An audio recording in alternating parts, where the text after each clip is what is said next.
poudrière a explosé au Proche-Orient et les risques que l'ensemble de la région s'enflamme est réel. Nous condamnons sans détour l'infâme attaque perpétrée par le Hamas qui a visé des civils israéliens et nous assurons aux familles des victimes toute notre compassion. La Palestine n'avait pas besoin de ça.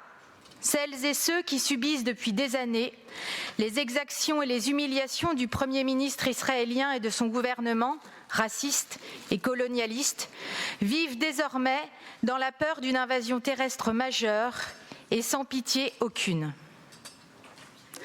Notre combat est de trouver le chemin de la paix et de la sécurité pour tous les peuples.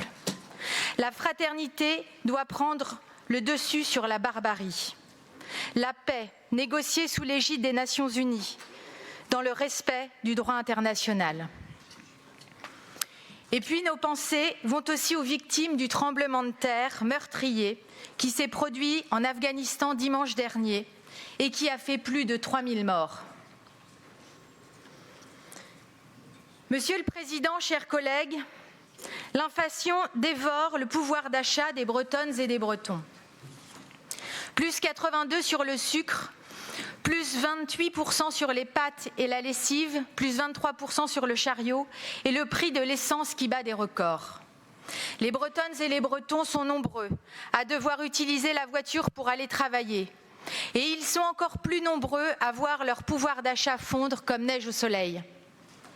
Pendant que les files d'attente s'allongent devant les associations d'aide alimentaire, dans la 7e puissance économique mondiale, l'État multiplie les mesures d'austérité, annonce que les allocataires du RSA devront travailler 15 heures par semaine, sous peine de perdre leur unique ressource. Au-delà du cynisme, c'est la valeur travail tout entière qui s'en retrouve dévoyée. Les travailleuses, les travailleurs vendent leur force de travail et ils ne veulent pas le faire du bénévolat en échange d'un peu de charité. Face à cette crise, le gouvernement tente des solutions en trompe-l'œil et qui ne règlent rien.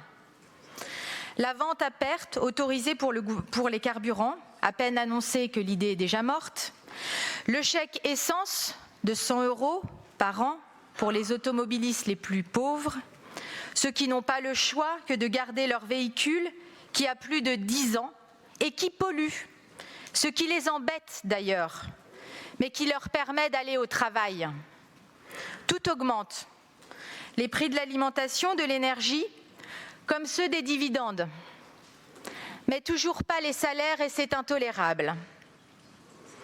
Ici, en Bretagne, nous agissons en faveur du pouvoir d'achat. Partout où nous le pouvons, nous exerçons nos compétences. Nous jouons un rôle d'amortisseur social et populaire. Avec les TER gratuits pour les moins de 12 ans, le tarif des transports scolaires et des cantines qui n'augmentent pas et qui assurent aux élèves de manger un repas équilibré par jour. Nous le faisons au service des plus fragiles. Et ces politiques profitent de plus en plus aux classes populaires, menacées de disparition face à la politique inégalitaire du gouvernement. Lors de ces 3 jours de session, nous présenterons et nous porterons nos politiques de gauche, nos choix en matière de mobilité, d'aménagement du territoire, de santé sur laquelle reviendra plus longuement notre collègue Delphine Alexandre. Nous ne pouvons pas agir directement sur le prix de l'essence, mais nous pouvons travailler à offrir un transport en commun efficace sur l'ensemble du territoire. À ce titre, les négociations menées par la région cet été et à la rentrée nous ont permis d'obtenir une rallonge sur l'enveloppe mobilité accordée par l'État dans le cadre du contrat de plan État-région.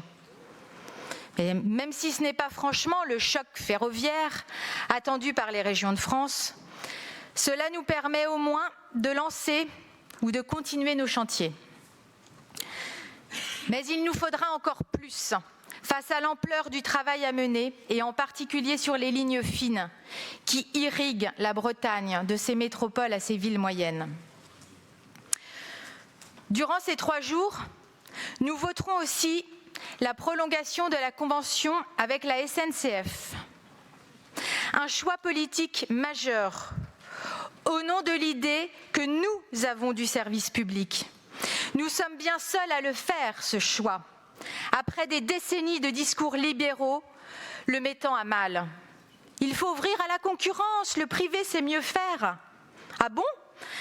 Rappelons que c'est bien parce qu'il s'agit encore d'un service public ici en Bretagne que nous sommes la région où les trains sont le plus à l'heure et où ils sont le plus fiables.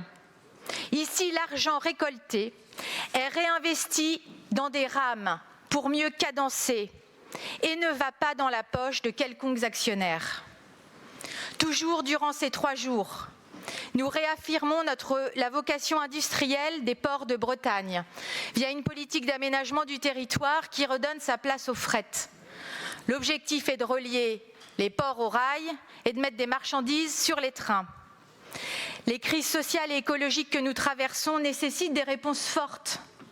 Nous sommes convaincus qu'elles passent par le développement de l'industrie verte, qui elle-même aura besoin d'infrastructures performantes, gérées au plus près de la population et sur lesquelles nous misons.